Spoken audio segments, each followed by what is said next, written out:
Hello dear student. Today this is our part 2 of chapter number 5, When People Rebel 1857 and After. In our part 1 student we discuss that how Nawab lost their power. कैसे उनकी power गई, British East India Company ने कैसे अपने territories को expand किया और कैसे जो उस टाइम पे मुग़ल एम्पायर था उसको कैसे उन्होंने लिमिटेड किया, कैसे बहादुर शाह जफ़र को जो है रेड फोर्ट से दिल्ली शिफ्ट कर दिया।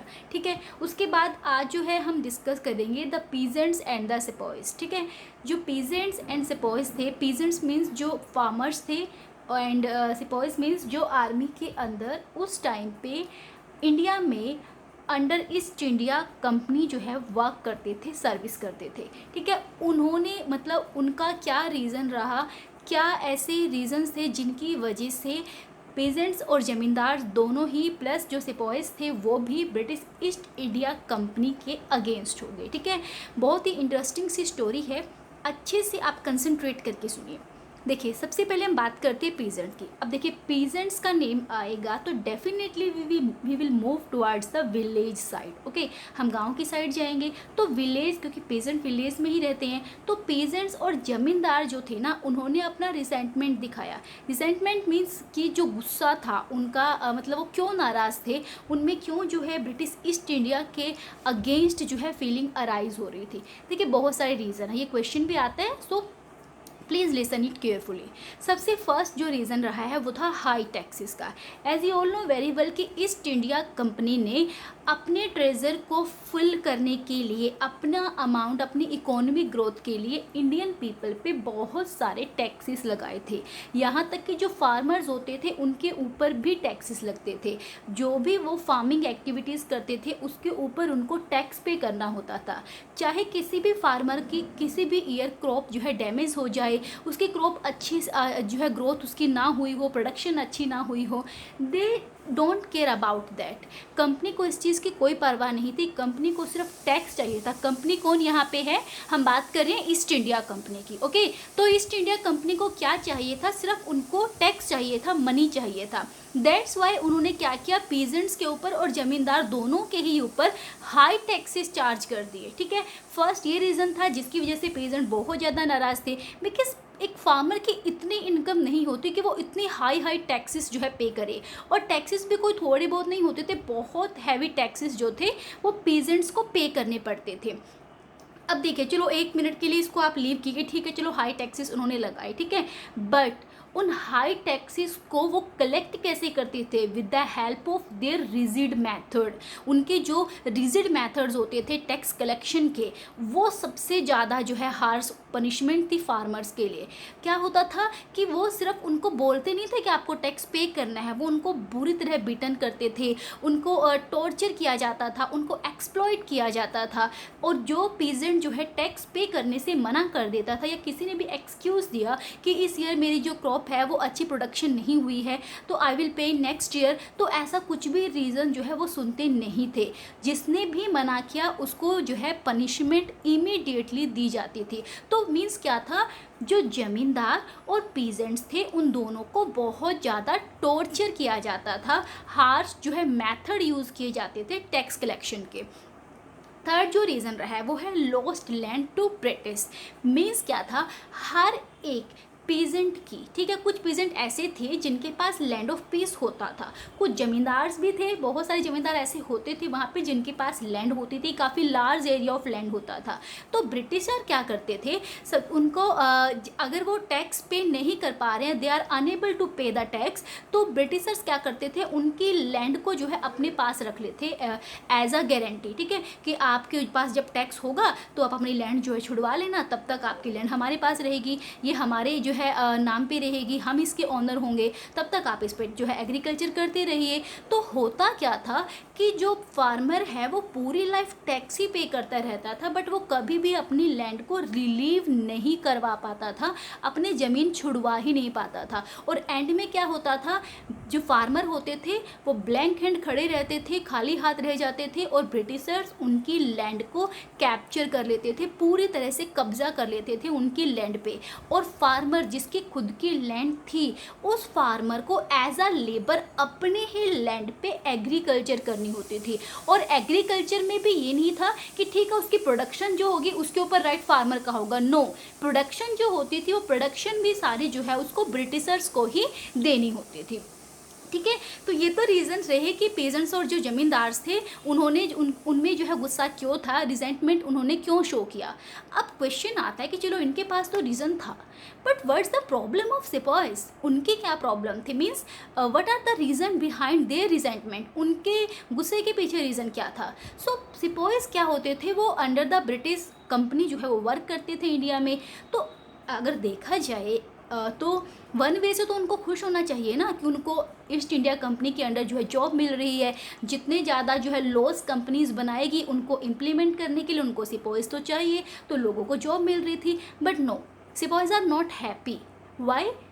Because they were unhappy about their pay. उनकी सैलरी पैकेज बिल्कुल अच्छा नहीं था, जो उनको अलाउंसेस मिलती थी, छूटें मिलती थी, वो भी बिल्कुल सेटिस्फैक्ट्री नहीं थी। And also about the condition of services, उनकी जो सर्विस की कंडीशंस थे, मीन्स जिन कंडीशन में उनको जॉब करनी पड़ती थी वो भी जो है सेटिस्फैक्ट्री नहीं थी। एक्चुअल में जो सिपॉयज होते थे उनसे वर्क बहुत कराया जाता था, जितनी भी टैक्स की कलेक्शन होती थी उसके लिए सिपॉयज को अपॉइंट किया जाता था। कहीं पे कोई भी जो है सस्पेक्टेड पर्सन अगर होता था तो उसके लिए सिपॉयज की हेल्प ली जाती थी। कहीं पे भी अगर किसी भी एरिया विलेज में कोई भी मतलब ऐसा जो है इशू क्रिएट होता था तब भी सिपॉयज की हेल्प ली जाती थी। तो सिपॉयज क्या था, जब अब इतना कुछ वो कर रहे तो definitely they want a good payment, but उनको जो उनका जो सैलरी पैकेज था, उनकी जो पेमेंट थी वो बहुत ज़्यादा कम थी। उनको अलाउंसेस तो जस्ट एक नाम के मिलते थे, एक्चुअल में कुछ भी नहीं होता था। उसके ऊपर क्या किया, ब्रिटिशर्स ने कुछ न्यू रूल्स भी बना दिए। अब वो न्यू रूल्स क्या थे, न्यू रूल्स में क्या था, जो ये न्यू रूल्स थे ना, इन न्यू रूल्स की वजह से जो लोगों के सेंटिमेंट्स थे, स्पेशली जो रिलीजियस सेंटिमेंट्स थे, उनकी जो धार्मिक भावनाएं थी वो वॉयलेट हो रही थी। तो अब रिलीजियस सेंटिमेंट्स जो हैं जब वो वॉयलेट होंगे, मीन्स वो हर्ट होंगी, तो क्या होगा, डेफिनेटली लोगों में जो है बहुत ज़्यादा गुस्सा आएगा। ठीक है, अब एक और चीज़ यहाँ पे थी, जो कंपनी थी, कंपनी ने क्या किया, उन्होंने नियर बाय 1824 के आसपास उन्होंने इंडियन जो पीपल थे, जो लेबर थी, उनको बोला कि आप लोगों को बर्मा जाना है। बर्मा मीन्स अभी पहले उसको बर्मा बोला जाता था, आज वो म्यांमार है। I will show you location of Myanmar in India's map. Okay, after that we will cover this line that what's the reason, क्या था रीज़न बर्मा जाने का, म्यांमार जाने का।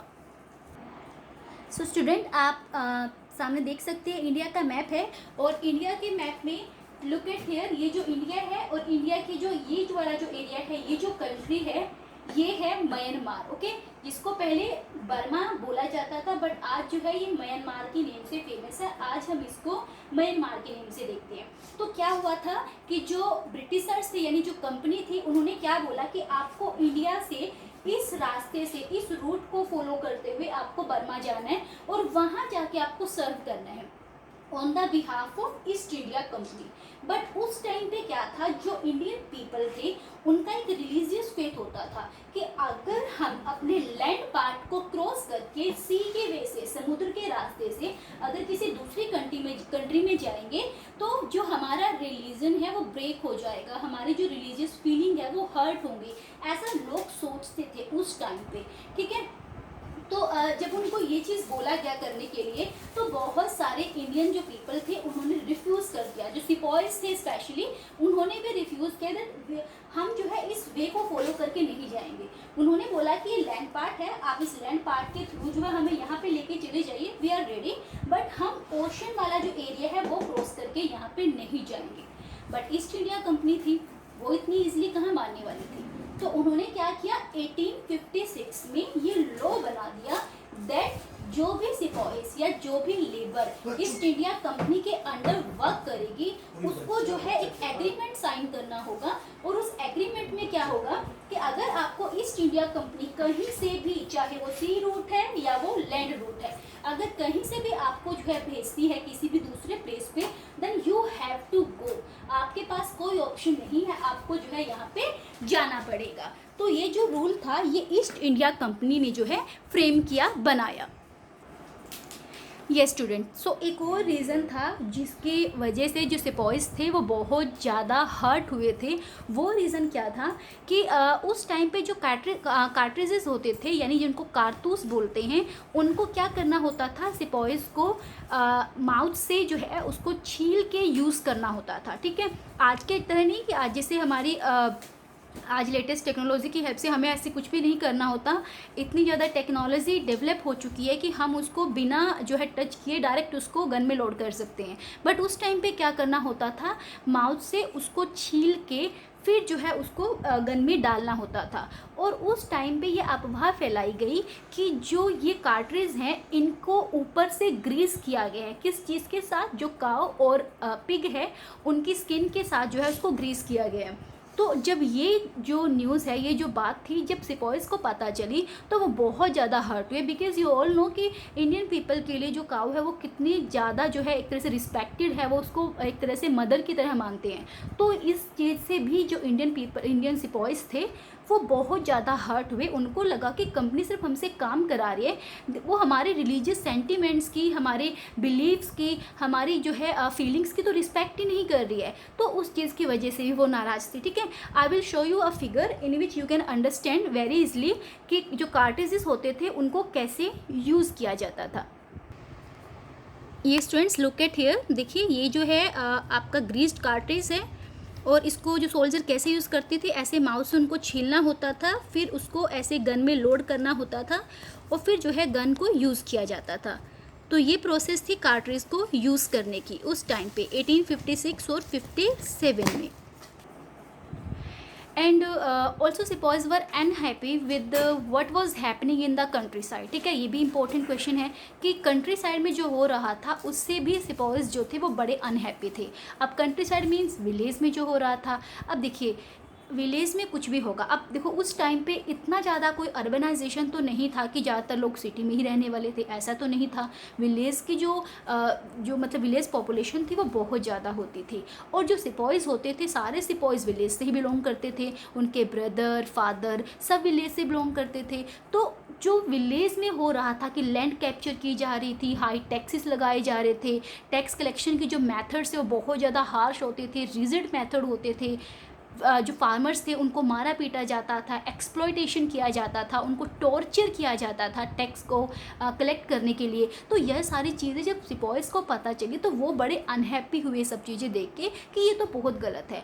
आफ्टर ऑल फार्मर्स जो हैं कंट्री के लिए प्रोडक्शन कर रहे हैं और उनके साथ ही ऐसा ट्रीट किया जा रहा है। फिर अब सिपॉइस सोचते हैं कि ब्रिटिश ईस्ट इंडिया कंपनी हमारे बेस पे सब कुछ कर रही है, सिपॉइस के बेस पे कर रही है। ठीक है, 2-3 अगर किसी भी एरिया में ब्रिटिश ऑफिसर हैं, बट बाकी सारे तो इंडियन सिपॉइस हैं ना। अब अगर इंडियन सिपॉइस उनका बेस है, पिलर है, अगर हम लोग नहीं होंगे तो वो कैसे सारी चीज़ें डील करेंगे। तो उनके मन में भी ये आया कि अब तो टाइम आ गया है, वी हैव टू प्रोटेस्ट, तो हमें करना पड़ेगा, अदरवाइज़ क्या होगा, हमारी जो कंडीशन है वो बद से बदतर हो जाएगी। ठीक है, अब उसके बाद फिर आता है कि ये सारी चीज़ें सिपॉइस के माइंड में चल रही थी। दैट्स वाई अब जो फर्स्ट जो रिवॉल्यूशन हुआ था, फर्स्ट जो स्टार्टिंग हुई थी वो भी सिपॉइस की साइड से ही हुई थी। अगर सिपॉइस नहीं होते तो शायद जो है जो स्टार्टिंग थी इस रिवोल्ट की वो ना हो पाती। ठीक है, अब उसके बाद आता है कि जो रिस्पॉन्सेस जो रिफॉर्म्स थे, रिफॉर्म्स की साइड जो है लोगों का रिस्पॉन्स क्या था। रिफॉर्म्स इन द सेंस कि ईस्ट इंडिया कंपनी ने इंडियन सोसाइटी में बहुत सारे रिफॉर्म्स किए थे। अब वो रिफॉर्म्स पॉजिटिव साइड थे, नेगेटिव साइड थे, वो एक अलग चीज़ है। बट जो वो रिफॉर्म्स किए उनका उन रिफॉर्म्स के रिगार्डिंग लोगों का रिस्पॉन्स कैसा था। तो जो ब्रिटिश ऑफिसर्स थे ना, वो लोग क्या सोचते थे, that Indian society had to be reformed, इसको सुधारना पड़ेगा, बिकॉज यहाँ पे बहुत सारी ऐसी सोशल इविल्स हैं, ऐसी बुराइयाँ हैं सामाजिक, जिनको रिमूव किए बिना हम यहाँ पर जो है अपनी गवर्नमेंट रन नहीं कर सकते।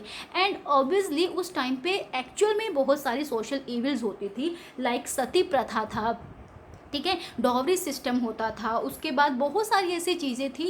एज यू ऑल नो, सती प्रथा में क्या था कि जो सती प्रथा होती थी उसके अकॉर्डिंग अगर किसी भी फीमेल के हस्बैंड की डेथ हो जाती है, लेडी के हस्बैंड की डेथ हो जाती है, तो हस्बैंड की डेथ के साथ में उस लेडी को भी जो फ्यूनरल है वहाँ पे अपने आप को बर्न करना होता था। कैन यू इमेजिन कि एक मतलब एक जिंदा जो पर्सन है वो खुद अपने आप को बर्न करे, बहुत ज़्यादा एक मतलब टॉर्चर करने वाली चीज़ थी। बट उस टाइम पे ये बिलीव था लोगों का कि ये एक मेथड था उस लेडी का अपने हस्बैंड की साइड जो है अपनी प्योरिटी या अपनी जो डेडिकेशन है वो दिखाने का। ठीक है, तो जो भी था जैसे भी था ये उस टाइम की कस्टम था, रीति रिवाज होते थे। तो ब्रिटिश ऑफिसर ने क्या किया, उन्होंने लॉज बना दिया। क्या लॉ बनाया, laws were pass to stop practice of sati, sati प्रथा को रोकने के लिए लॉ बना दिया। अब काम तो उन्होंने अच्छा किया था, नो डाउट, बट जो इंडियन पीपल थे उस टाइम पे उनका जो बिलीव था ना ये बहुत हर्ट हुआ। उनको लगा कि ईस्ट इंडिया कंपनी उनके कस्टम्स में, उनके रिलीजियस बिलीफ में इंटरफियरेंस कर रही है। फिर ईस्ट इंडिया कंपनी ने क्या किया, एक और चीज़ की, बहुत सारी ऐसी लेडी होती थी जिनकी बहुत ही अर्ली एज में डेथ हो जाती थी, तो विडो हो जाती थी। तो अब पूरी लाइफ जो है स्पेंड करना अकेले तो बड़ा ही डिफ़िकल्ट टास्क होता है। तो ब्रिटिशर्स ने क्या किया, उन्होंने जो है विडो रीमैरिज एक्ट लेके आ गए। मीन्स उन्होंने इनकरेज किया कि जो विडोज़ हैं उनकी रीमैरिज होनी चाहिए so that they can start their new life. उसके बाद एक और चीज़ की गई, जो अब ये जो विडो रीमैरिज वाला जो एक्ट पास हुआ था इससे भी जो ब्रिटिशर्स थे वो, तो विडो रीमैरिज वाला जो ये जो एक्ट पास किया था ये एक्चुअल में बहुत अच्छा था। बट इससे उस टाइम पे जो इंडियन जो पीपल थे जो बहुत ज़्यादा कस्टम्स एंड जो कल्चर था उसके रिगार्डिंग बहुत ज़्यादा कंसंट्रेटेड थे, तो उनको लगा कि इंडियन जो जो ईस्ट इंडिया कंपनी है वो हमारे फीलिंग्स को हर्ट कर रही है, हमारे रिलीजियस बिलीफ को हर्ट कर रही है। तो इन सब चीज़ों से जो है वो बहुत ज़्यादा परेशान हुए, वो बिल्कुल भी हैप्पी नहीं थे इन सब चीज़ों को लेके।